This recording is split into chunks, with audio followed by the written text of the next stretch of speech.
The silence in the hospital room settled like a heavy blanket, thick with the weight of finality. A man pressed against the wall, his fingers pressed to his mouth, while a physician gestured toward the door. A nurse stared at the floor, her gaze lost in the space where the tiny chest had once risen and fallen. The baby, 8 months old, had been gone for minutes, his life extinguished before the medical team could even begin. Then through the chaos of footsteps and voices, a small figure emerged. A boy no older than 11, his gray shirt torn and knees caked with mud, moving with a quiet purpose that cut through the tension like a knife. He had followed the ambulance 3 blocks away, drawn by the father's desperate sprint, and now stood at the sink, unaware of the storm he was about to unleash. The boy's name was Kyle, and his life had been a map of necessity. 8 months he had wandered between a church shelter that emptied its doors at dawn and a makeshift sanctuary under an overpass, where he had carved out an existence from cardboard and concrete. His backpack held 3 things: a pair of clean socks, a faded photograph of his mother, and a dog-eared anatomy book whose spine had split from being read 1,000 times. That book, he would later realize, was the compass that guided his hands as they trembled over the infant's face. Kyle's fascination with the human body had begun at 6, when his sister's breath had vanished during an allergic reaction.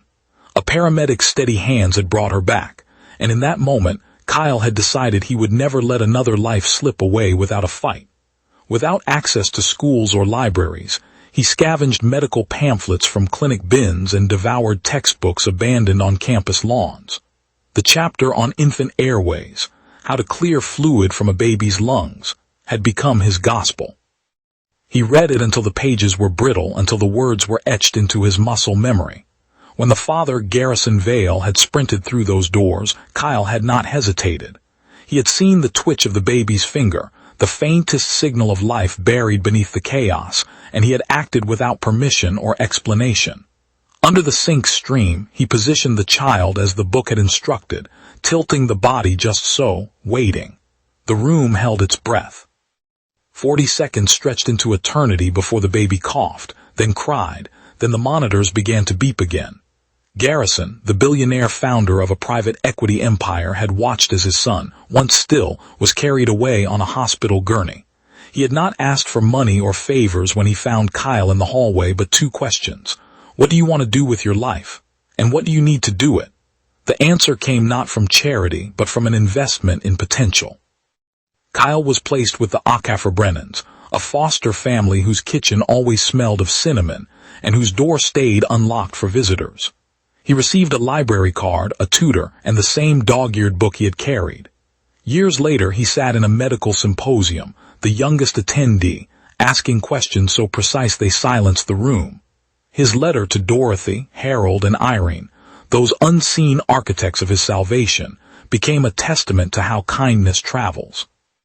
Dorothy's donated books, Harold's second Sunday first aid lessons, Irene's unlocked door on cold mornings, all had arrived in that hospital room, carried by a boy who refused to step back.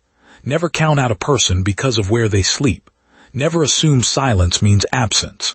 And never forget that the knowledge which saves a life might live in a box left on a pavement by someone who simply could not throw it away. This is what kindness looks like when it wears no uniform. This is what happens when courage comes in a torn gray shirt, clutching a book with a broken spine, and stays when everyone else leaves.